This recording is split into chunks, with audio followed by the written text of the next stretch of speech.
This is your stimulus package update for Thursday, December 3, 2020. We at Stimulus Review have news on stimulus. It's almost like everyone woke up Tuesday and realized that there was a massive cliff coming at the end of December if lawmakers couldn't find agreement on a stimulus bill. The flurry of activity from the unveiling of a bipartisan framework to an announcement from Senate Majority Leader Mitch McConnell that he was going to present another targeted relief bill to his members might have left folks who aren't at the U.S. Capitol every day with the impression that something was going to come together soon. There are basically three separate attempts happening right now on COVID relief, and all of them, at least at this point, are a long shot. These talks between Republican Senators Lisa Murkowski, Susan Collins, Bill Cassidy and Mitt Romney alongside Democratic Senators Joe Manchin, Mark Warner and Jeanne Shaheen and Angus King, an independent who caucuses with the Democrats, have been going on for weeks and were born out of a frustration that nothing was getting done. The inaugural in-person meeting, a dinner hosted by Warner and Collins at Murkowski's house, morphed into what became almost daily meetings, constant calls and weekend Zooms, according to a person familiar. Eventually, a group of House members from the Problem Solvers caucus got engaged making the effort bicameral. But the $908 billion framework released Tuesday is just a starting point.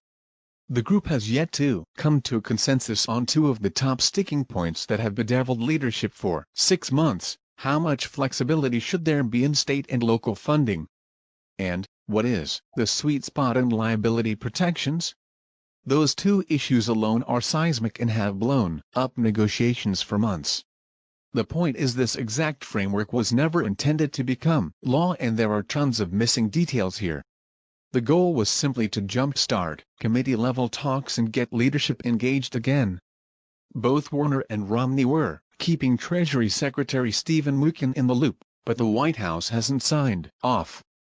In fact, they have concerns about the amount of state and local funding outlined, and, while Senate Democratic Whip Dick Durbin of Illinois has been engaged, he too has cheered the group on, all while arguing they need more detail before he could sign off. McConnell released his own new economic relief proposal Tuesday, a bill he has been working on closely with the White House, House Republican leader Kevin McCarthy and Treasury Secretary Steve Mnuchin. The bill includes many of the same provisions from the earlier, targeted $500 billion proposal that failed along party lines. It's not expected to win support of Democrats now, but it is intended to be an alternative for GOP members who might be feeling some pressure from constituents back home and need something to point to as progress. We don't have time for messaging games, we don't have time for lengthy negotiations, McConnell said, announcing he was going to be taking the temperature of his conference over the next several days.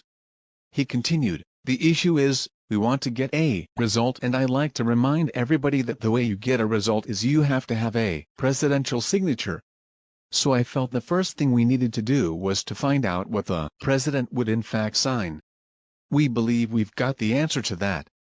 We're vetting that on our side, and then we'll let you know later whether we think there's any way forward," Mnuchin told reporters Wednesday while walking into a House hearing that President Donald Trump would sign the package that McConnell has floated.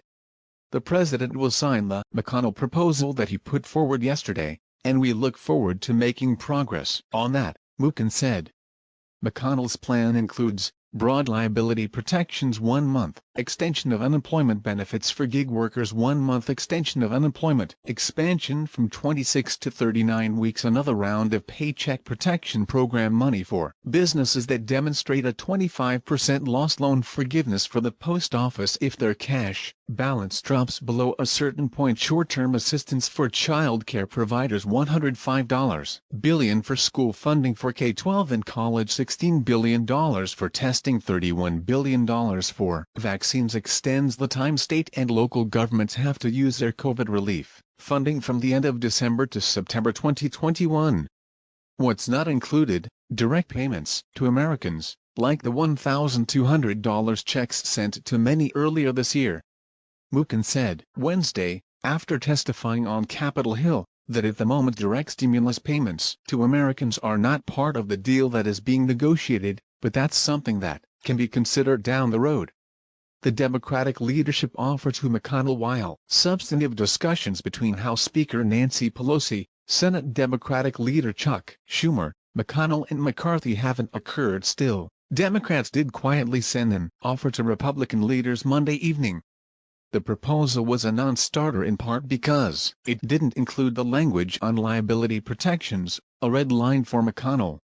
The existence of the offer became public after McConnell alluded to it during his press conference. In many ways, negotiations between McConnell and Pelosi would be the most promising if they could ever get off the ground. But they have never really started. That's not to say there is no communication. According to one source familiar with their communication, McConnell talked to Majority Whip Steny Hoyer Monday on another topic when the stimulus came up. But this is why despite the amount of activity yesterday, substantively little has changed. That can always change very quickly.